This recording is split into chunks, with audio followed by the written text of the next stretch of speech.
Great. Good morning, everyone, and I'm very thrilled to be here. I live in Geneva, which is part of the reason why I'm learning French. The salsa dancing there requires me to speak French, and so I'm trying to develop myself. But this week, because I'm in this corner of Europe, I was spending some time at our Helsinki office, and I was telling one of my colleagues that I was going to be here today, and he said, "That's amazing, this sounds really exciting, but what are you doing at a service design day event? Are we not a wellness product?" And I think it just kind of caught me a little bit off guard, because I hadn't really thought in my work about the difference between the two. And on the surface, it might seem like Oura is just a product. It's a ring, it comes in a box, you put it on your finger, I have two, and there's an app. But the Oura ecosystem is much more than that. We don't have users, we have members. They sign up for a membership because it's a relationship that we have with them. And the mission that we have is to help our members live better for longer. And that's a long commitment to see them through all kinds of phases of life. And so I'm really, really excited to be here today to talk to you about how we use AI and behavioral science in order to do that.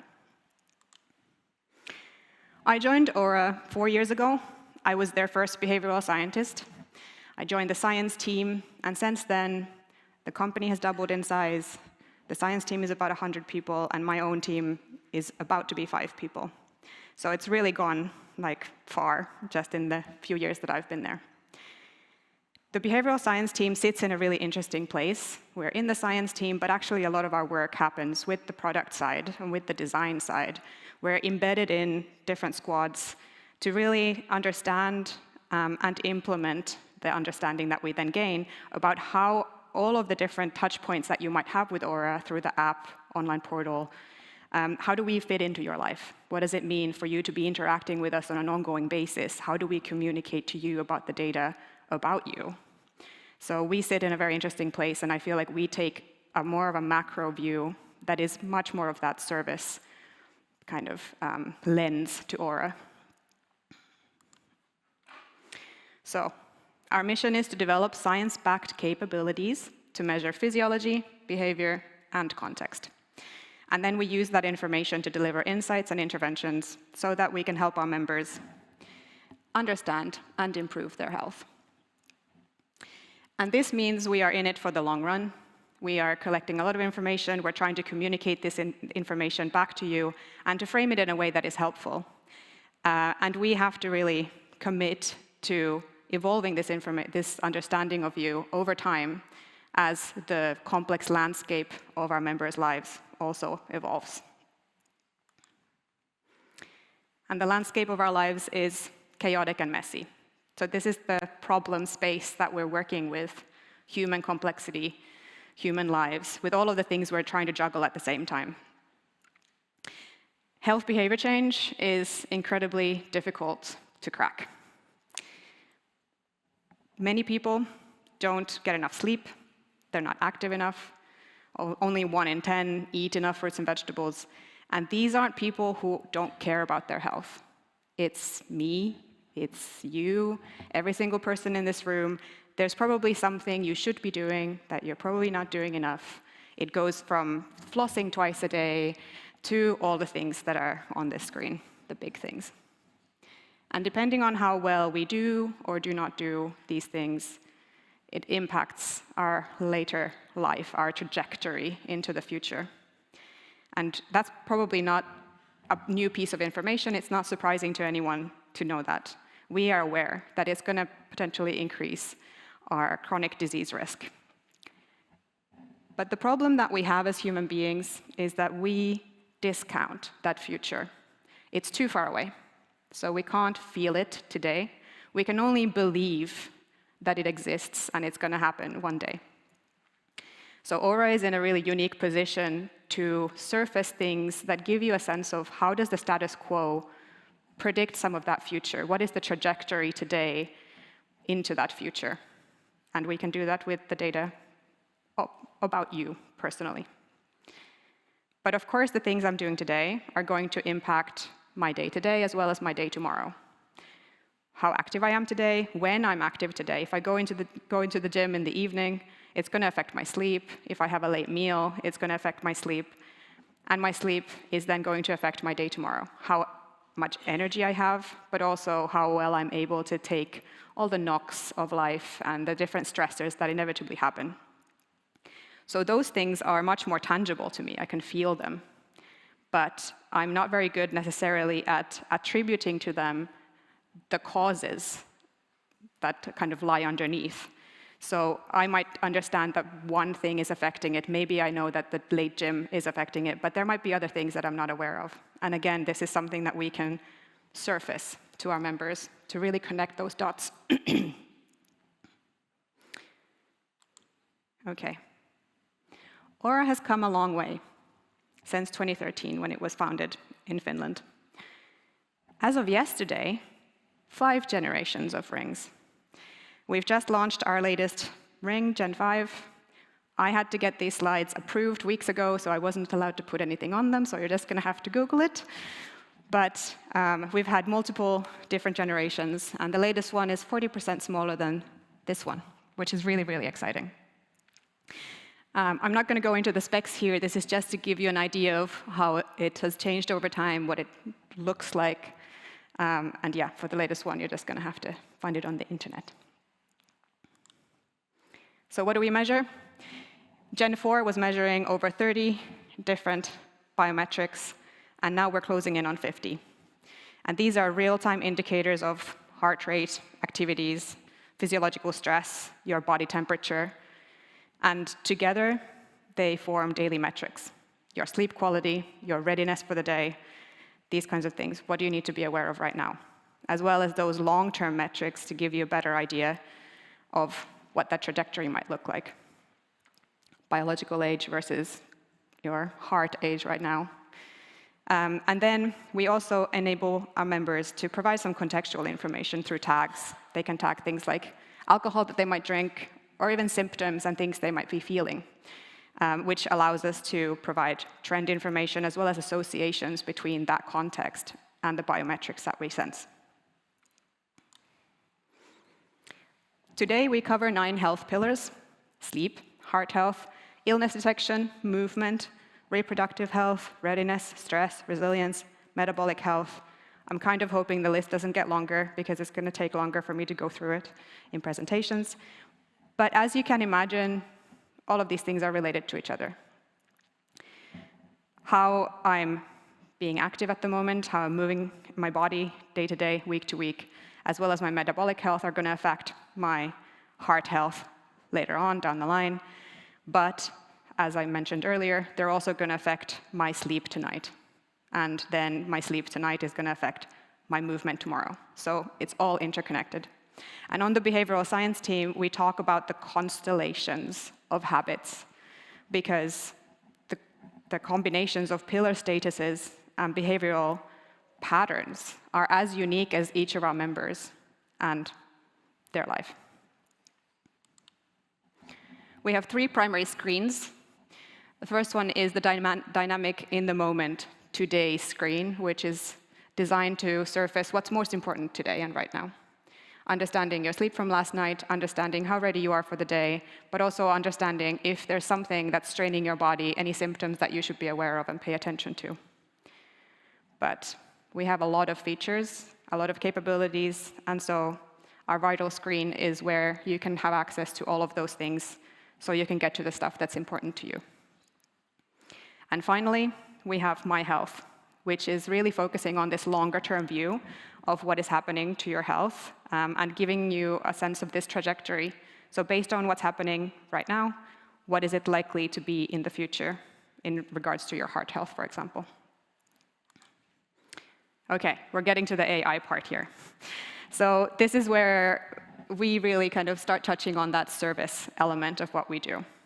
Advisor is our AI-powered companion. It's a large language model that whose context includes all this complex data from your biometrics, as well as your context, as well as your behavior. And it allows us to really move beyond population-level insights into really personal insights, and to scale like we couldn't do with just humans. Our approach is translating this kind of complex data into actionable guidance, and we're exploring how we could use Advisor for interventions in reducing sedentary time, in improving sleep hygiene, in cardiovascular health. So the opportunities here are endless, but there are some limitations, which is what I want to talk about today. So I was thinking I'd go into one specific feature in a little bit more detail. This one illustrates this design challenge better than anything else we do, and it's our nutrition feature.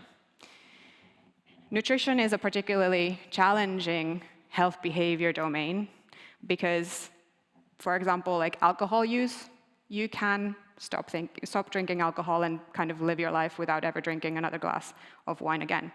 But with food choices, you have to make them every day in order to live.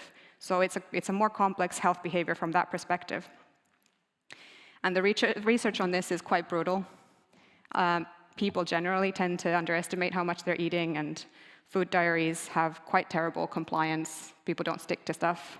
Calorie counting tends to be problematic and doesn't necessarily produce lasting change, and can also be quite traumatizing and triggering for some people. So there's a lot of complexities to navigate here.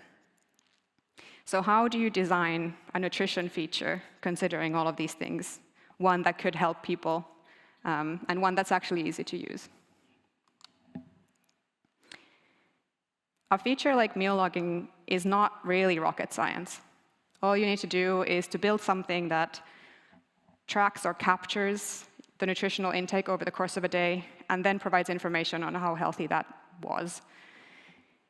But it's not as simple as it might initially seem. There's a lot of questions kind of buried within there that you have to unpack. What aspects of the nutritional content are you going to focus on? Are we going to count calories? Are we going to count macros, micronutrients, colors? There's a lot of different frameworks from behavioral science and other places that are perfectly valid for doing this kind of thing. So you already have to start thinking about what is it that is important to you, your product, your audience. What is it that you believe is going to be valuable here? What kind of guidance do you believe is going to be helpful? Builds on that. Are we going to tell members to cut calories? Are we going to tell them to aim for some balances of different macros, aim for specific micronutrients, or just to have as many colors on the plate as possible? The things build on each other, and you're building this system of the philosophy that underpins how you design your product. And what do we believe people already know about this topic? Do we believe that it's a surprise to them or kind of novel, valuable information to tell them that the burger they've just eaten is high in fat and highly processed? I'm not sure that is surprising to anyone. And in fact, I'm pretty sure that if we were to let AI run with this, it would probably keep telling you that over and over again, and you would probably stop logging because it doesn't feel helpful, and in fact, it feels infantilizing. So we started with the biggest barrier, logging friction. Food diaries, like I said, compliance isn't great. And so we wanted to make that part of the process extra easy. So the answer is pretty simple. You take a photo, and then AI analyzes that photo. You don't need to log anything. There is an option to enter things in, but you don't have to type salmon, 160 grams. You take a photo, and it does it for you. And the AI knows what it is. It knows your Karelian pies from your takoyaki, and it's able to say, this is high in protein, this is high in fat, this is high in things. And it creates a score for you about your meals, and lets you also quantify to some extent without being obsessive. And that's where we have to apply the behavioral science layer to this. Because if we just let AI run, it'll probably focus on maybe excessively negative things. It might focus on those calories, and that's not what we wanted to do here. So when you do log your omelette, it tells you, great choice for breakfast. It has protein and fiber that'll keep you energized and your glucose steady. So we're really focusing on the good choices that you're making and highlighting what those good choices are doing for you and your body so that you know that this is great and you should do more of this. And even when you're making maybe less optimal choices, it doesn't shame you for it. It understands that this is something that is part of your life, part of everyone's life. We all do it. And in moderation is absolutely fine. We also suggest swaps that you can make should you wish to. Like I said, there's a nutrition score. Yes. The nutrition level is applicable at the level of individual meals, but like I said, also at the day level. So it calculates kind of across the meals that you've logged for that day, and you don't have to do all of the meals across your day. It's designed for real life, not for clinical studies, and gives you an idea of what that day looks like. Because ultimately, the message that we really want to convey to our members is that one meal is not going to break the bank. It is a drop in the ocean when you think of the meals that make up that day, and the meals that make up your week, and the meals that make up your month. And on that level, that's the important picture of your nutritional intake, rather than that one specific meal that you're having right then. We have a very specific nutritional philosophy, which is basically that calorie counting and starvation diets are not helpful, or not for everyone, let's say. Of course, there are people for whom nutrition is like a big part of their life, and they're highly motivated to understand it, to specialize in it, to track things for themselves, and that's absolutely fine. But I think here we're thinking about people and our members as a whole, and a lot of the time, the barrier to starting to think about this domain of nutrition is quite high, because there's maybe an anxiety that it's going to be calorie counting, and it's going to be like judgmental and quite awful. So we took a different kind of approach to really lower that barrier for people. So we focus on nutritious food that signals satiety and helps with cravings and supports overall health and energy across the day. This design decision is grounded in science. Numbers-focused approaches tend to fail long-term, and they're hard to keep up in this kind of tracking when it comes to tracking. So AI can really help us approach this in a way that doesn't require you to type in all the things, whilst also giving you valuable information that you can work with. And we draw on a number of behavioral science frameworks to embed these principles. The principles are basically to focus on small, achievable steps, focusing on things that are doable for you, that you have access to, so it's not going to make recommendations that are impossible for you to do. We want to make sure we're reducing cognitive load for our members, that we're making this logging as easy as possible. And ultimately, the most important thing is that we want to respect our members' autonomy to make their own decisions.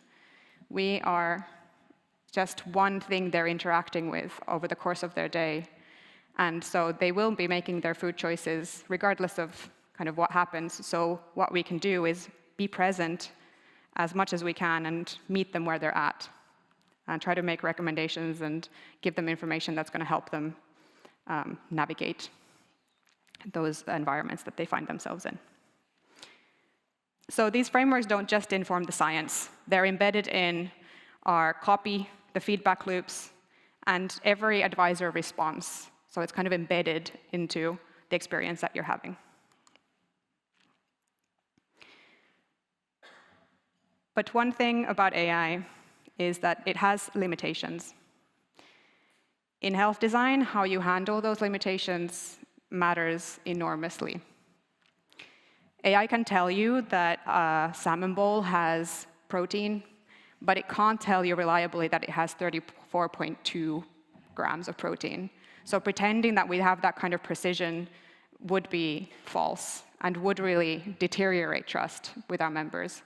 And so this is where we have to use other means to quantify this and to communicate the information that we're getting here.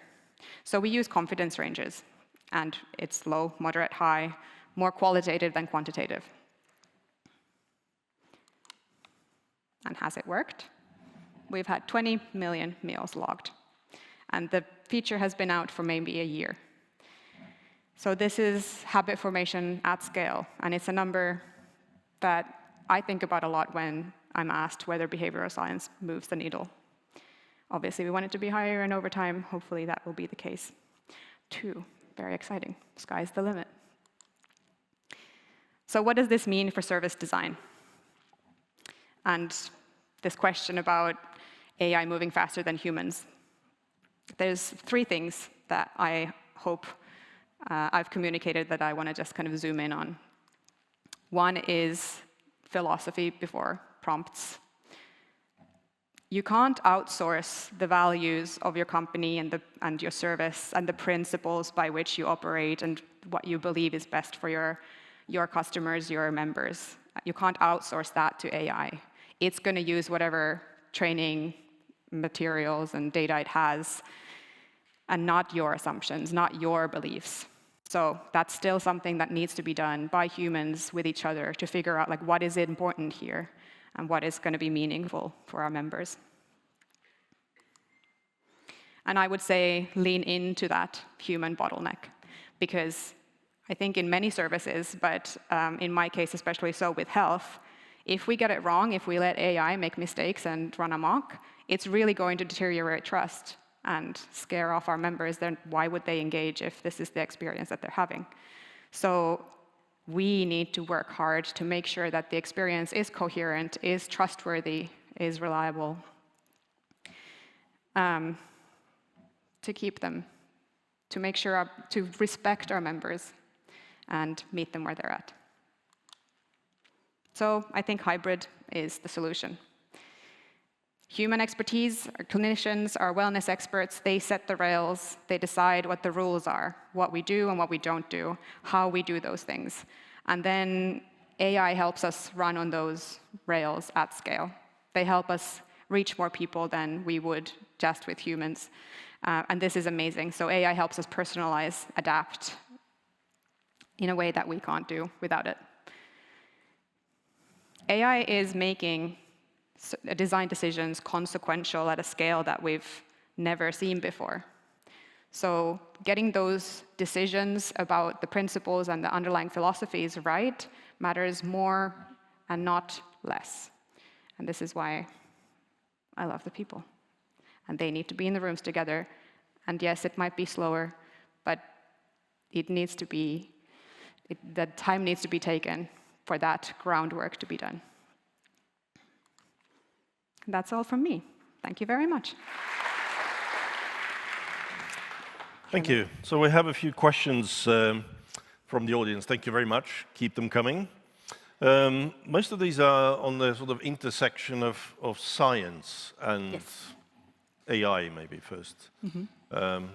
You had this Oura science at the bottom of the slides, I noticed, but AI, and you mentioned philosophies, you mentioned methods. Mm-hmm. Do you feel that AI and the science, do they go together well in your world there, or is there a friction?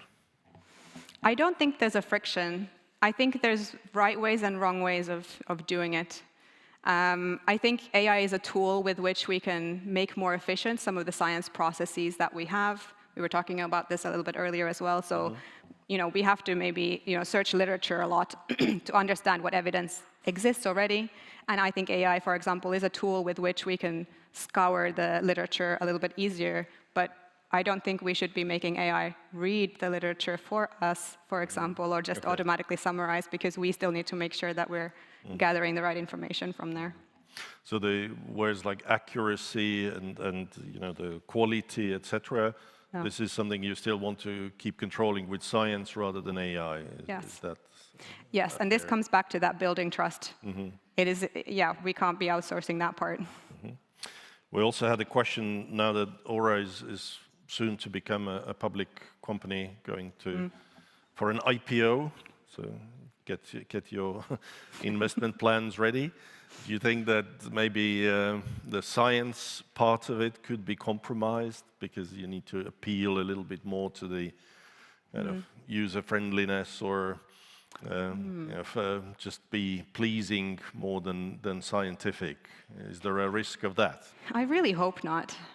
We've always had very strong foundations in science, and our science team is firmly embedded in the product development process.